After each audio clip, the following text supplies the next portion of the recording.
ሞራና በየዳ አካባቢ እስካሁን ድረስ ደህና ነበር። በዚህ ወቅት በተለይ አሁን በየዳና ዴልቪዛ አካባቢ በጣም ድርቅ ገብቷል። ይህን ድርቅ ለሁሉም ተደራሽ እንዲሆን ምን ማድረግ መቻል አለብን? በምን መልኩ ነው መከላከል የምንችለው?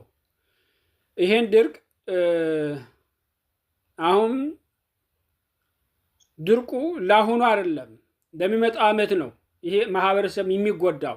ስለዚህ በዚህ አሁን ባለው ወቅት ተጀምሮ ገንዘብ ተባቶ እርዳታ ከመስጠት ይልቅ ለውጥ ለወደፊቱ ድርቅ ቢመጣ እንኳን የሚቋቋምበት መልክ ድርቅ ከተከሰተበት አካባቢ ትልቅ ፕሮጀክት ለመስራት ምን ሐሳብ አለ? ይህንን በደንብ መነጋገር ስላለብን ለሌሎችም የግድ ይህን ነገር እንዲሰሙ ስለፈለኩ ነው። አሁን በዚህ ላይ ሁለት ነገሮች አሉ። ጠለምት ላይ ይሄ ነገር ተነስቷል። እኔም ጽፌዋለሁ። ጠለምት ላይ የተከሰተው ድርቅ የእግዚአብሔር ቁጣ አይደለም። እንዲያውም በእኔ በአመራሮች አማካኝነት በአመራሮች ድክመት የመጣ ነው ብዬ ነው እማምነው። የበየዳው አካባቢና ያንን ልዩነት ስላለው በየዳ ለዘመናት እንደዚህ አድርጎት አያውቅም፣ አደጋ ነው። በጠለምት ግን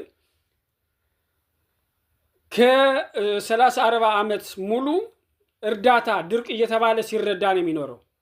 ነገር ግን በአካባቢው ያሉ አስተዳደሮች አሁን ያሉት ሳይሆን ከጥንትም የነበሩ ይሄን ነገር እያወቁ ይሄ ድርቅ ከተከሰተበት አካባቢ መፍትሄ አልተደረገበትም። ከጠለምት የከፋ በድርቅ በጋም ክረምትም ዝናብ የማያውቅ ያለምንም ነገር በጣም ሰሃራ የሆነ ነገር ግን የተለያዩ ዘመናዊ ሁኔታዎችን ሰው ሰራሽ ነገሮችን በመስራት ከዓመት አንዴ ዘንቦ በሚያጎርፈው ጎርፍ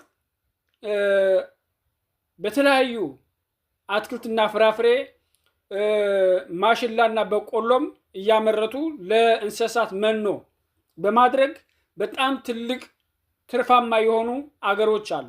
ራዕይ ለእነሱን እንትን ማለት እንችላለን፣ በፎቶም በምን በማስረጃ። በጠለምት ያለው አካባቢ ግን በዚህ በድጋፍ ሰጭ አሰባሳቢነት ይሁን በመንግስት ይሁን በተለያየ በቀይ መስቀል ይሁን የተለያዩ ድጋፎች ይደረጋሉ። ያ ድጋፍ ግን በዛ አካባቢ አልተሰራም። ስለዚህ ይሄ ያልተሰራበት ገንዘቡ ጥቅም ላይ ለግለሰቦች ለባለስልጣኖች ጥቅም እየዋለ ነው። ባለስልጣኖች ከዛ ማህበረሰብ ወጥተው ደባርቅ፣ ጎንደር፣ ባህር ዳር፣ አዲስ አበባ ሶፋ ወይም የሞቀ ወንበር ማቀያየር ነው የሚፈልጉ እንጂ የዛን አካባቢ ችግር መፍታት ስለማይፈልጉ ከመጀመሪያ እንዳነሳ ነው እነዚህ ሰዎች ደግሞ ብዙ ጊዜ ከየትም ይሁን ከየትም የአካባቢ ተወላጅ ራቀ ከተባለ የሰሜን ጎንደር ተወላጆች ናቸው። በዚህ አካባቢ የሚመሩትም ተመሪዎቹ ይሄ ችግር ስላለ በጠለምት ጉዳይ ላይ ድጋፍ ከተደረገ በምን መልኩ የሚለውም አነጋጋሪ ካልሆነ አሁን ጊዜያዊ ሁኔታ እንዲደረግ እኔ በበኩሌ ተቃዋሚ እያቀረብኩ ነው። የበየዳው ግን የግድ ያስፈልጋል። ምክንያቱም አደጋ ነው፣ የመጀመሪያ ጊዜም ስለሆነ ይህን በሚመለከት ይህን ድርቅ በምን መልኩ እንከላከለው። በተለይ የበየዳንና የድልቢዛን አካባቢ ያለው ዛሬም የተለያዩ ቪዲዮዎች አይቻለሁ። በጣም ተራራው ሁሉ 40 ጾም ነው ይመስል በዚህ እንግዲህ ሐምሌ ወር ማለት ነው። እና ይህንን በሚመለከት ምን ትላለህ? አሁን አጠቃላይ በመሰረቱ ድርቅ ምንድን ነው? ድርቅ ሊመጣ የሚችለው ከምንድን ነው? የድርቅ መነሻው ከምንድን ነው የሚለውን ነገሮች ላይ ያው በዚህ ደረጃ ላይ የሚመጣ ድርቅ አሁን እንዳጠቃላይ ያለው ድርቅም ያለችም እንዳጠቃላይ አሁን ያለው ሁኔታ እንደተከታተልኩት ከሆነ በዛ ልክ የሚታይ ነገር ነው። ዋና መሰረታዊ ነገሮች ላይ ግን እነዚህን ታሳቢ የተደረገ ቅድመ ዝግጅት ምን ተደርጓል? ለምንድን ነው ቅድመ ዝግጅት ያልተደረገው? እውነት ከዛን አካባቢ ህብረተሰብ ከተፈጠረበት አካባቢ መልክዓ ምድር አቀማመጥ አንጻር ከዓመት እስከ ዓመት የሚፈሱ ወንዞች የሉም ወይ? እነዛን ነገሮች ላይ ታሳቢ አድርገን ለምንድን ነው ህብረተሰቡ የማይንቀሳቀሰው? አመራሩስ በዚህ ልክ ለምንድን ነው የማይንቀሳቀሰው የሚለው እንደኔ መሰረታዊ የሆነ ነው። በዚህ ልክ ተረድተን ዘለቂታዊ መፍትሄ ምን እናስቀምጥ? ከዘለቂታ አንጻርስ ምንድን ነው መደረግ ያለበት? ይህ አካባቢ አንድ አካባቢ ተደጋጋሚ ድርቅ የሚጠቃ ከሆነ ለምንድን ነው ህብረተሰቡን ያሳተፈ ስራ ለምንድን ነው የማይሰራው? ድርቅ ከመከሰቱ በፊት በድርቅ ሳይመጣ ጊዜ ለምንድን ነው የሚለው ነገሮች ላይ እነዚህ መሰረታዊ የሆኑ ነገሮች ነው። ዋና ትልቁ ነገር እንደገና ደግሞ ይህ ህብረተሰቡና አመራሩ ተቀናጅቶ ባለመስራቱ የሚፈጠር ነገር ነው። የሚፈጠረውን ነገር ለመከላከል ቅድመ ዝግጅት ባለመደረጉ ምክንያት የሚለው ነገሮች ላይ ላስቀምጥ እፈልጋለሁ።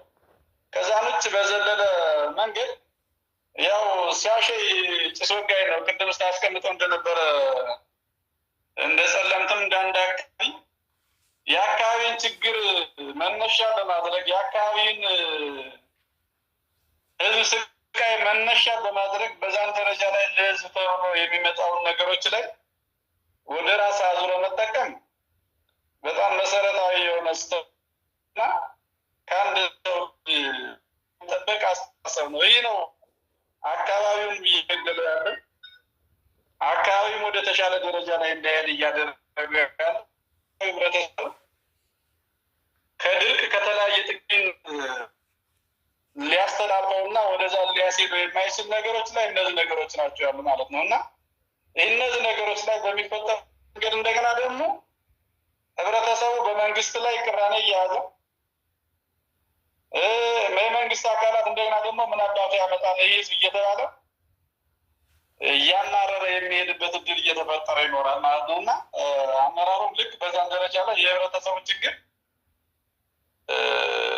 እንዴት አድርጌ መፍታት አለብኝ ብሎ ከመነሳት ልክ እንደይህን የተፈጠረውን ችግር እንደ በጎና ለራሱ ማበልጸግ ሁኔታ የሚታይበት ሁኔታዎች እንዳሉ ግልጽ ነው። ቅድም አንተ ያስቀመጥከው ነገሮች ላይ ማለት ነው። እና ግን ያ ችግሩን ለመፍታት ግን አመራሩ እንዴት ይንቀሳቀሳል የሚለው ችግሩን ለመፍታት ከመንቀሳቀሱ ይልቅ የተፈጠረውን ችግር እንደ በጎ ተጠቅሞ የራሱን ህይወት የሚመራና የተሻለ ህይወት የሚመራበትን እድል ይፈጥራል።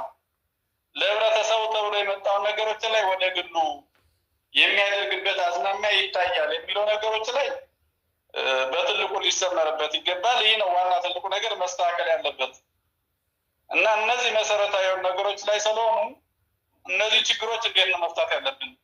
ብር በማዋጣት በጊዜያዊነት ብር በመስጠት ነው መፈታት ያለበት? ዘለቂታዊ መፍትሄ ምን መፈጠር መቻል አለበት? ለህብረተሰቡ ምንድነው መፈጠር ያለበት? የመንግስት አካል ምንድነው መፈጠር ያለበት? የመንግስት አካል ህብረተሰቡን አንቀሳቅሶ ምንድነው መፍጠር ያለበት የሚለው ነገር በጣም መሰረታዊ የሆኑ ነገሮች ላይ ስለሆኑ እነዚህን በትልቁ ማየት በትልቁ መረዳት ያስፈልጋልና ችግር ሊፈጠር ይችላል። ያ ችግር ደግሞ እንዳይመጣ በምን ደረጃ ላይ ነው መስራት ያለብን የሚለው ደረጃ ላይ ግን በትክክለኛ መንገድ ከሰራን አካባቢያችን ከማንኛውም ቦታ የተሻለ መልክዓ ምድራዊ አቀማመጥ ያለበት ደረጃ ላይ ነው። አይደለም አካባቢያችን ቀርቶ አይደለም ወደ ተለያዩ ሀገራችን አልፎ የሚሄዱ ወንዞች አሉ ከኛ አካባቢ። እነዚህ ነገሮች ላይ ጠብቀህ ህብረተሰብን አረባርበህ መስራት የሚገባ ነገሮች ላይ አሉ ማለት ነው። ለምሳሌ ከበየዳ ወረዳ ረጅም ርቀት የሚሄዱ ወንዞች አሉ። ከጀናሞራ ወረዳ ረጅም ርቀት የሚሄዱ ወንዞች አሉ።